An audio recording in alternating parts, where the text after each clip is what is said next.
Marami ang naalarma sa biglaang pagpanaw ng aktres na si Barbie Hsu dahil sa pneumonia.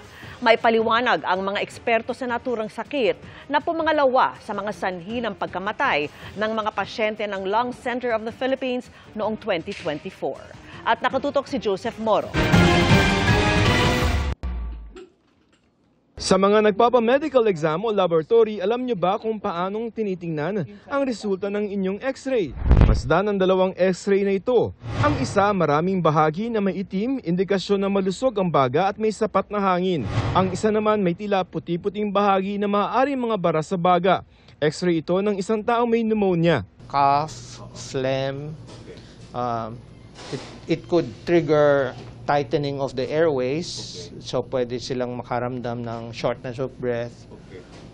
Similar to asthma or COPD kahit wala sila nun. Pag malala, namumuti, nagko-consolidate or pwedeng hindi lang one side, pwedeng both sides. Kahapon ikinagulat ng marami ang pagpanaw ng Taiwanese actress na si Barbie Hsu na nakilala sa papel na Shanchai sa telenovelang Meet Your Garden. Pneumonia na sanhi ng influenza ang sinabing ikinamatay ng 48-year-old na aktres habang nagbabakasyon sa Japan kasama ang pamilya. Paliwanag ni Dr. Norberto Francisco ng Lung Center of the Philippines, ang pneumonia ay impeksyon ng mga tissue ng baga. Posibleng ang sanhi nito ay virus, bacteria, tuberculosis o fungus. Sa kaso ni Hsu, ang maaaring sanhi ng impeksyon ay influenza virus katulad ng mga nagdudulot ng mga ordinaryong sipon. Nagkaroon siya ng viral infection, which is usually the more common kind of infections. Yeah, yung mga common colds.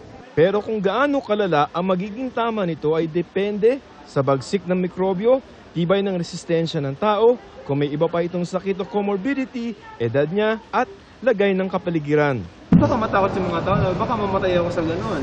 But it's not always because of one factor alone. It's always an interplay of factors. Pwede nga magkasama sa kwarto, yung isa may sakit, yung isa hindi nagkasakit.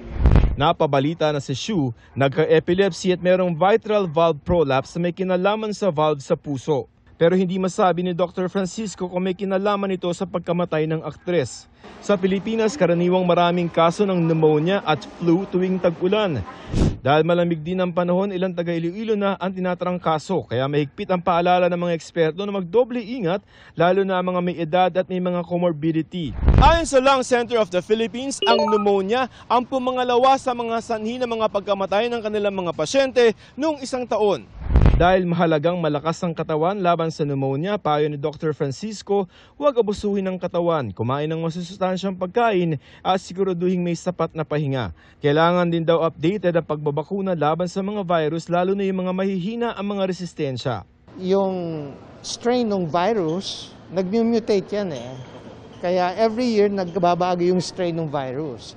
And that's the reason why we give the vaccines yearly. Bukod sa flu vaccine, magpapakuna na rin laban sa pangunahing sanhi ng bacterial pneumonia. Para sa GMA Integrated News, Joseph Morong, nakatutok 24 oras.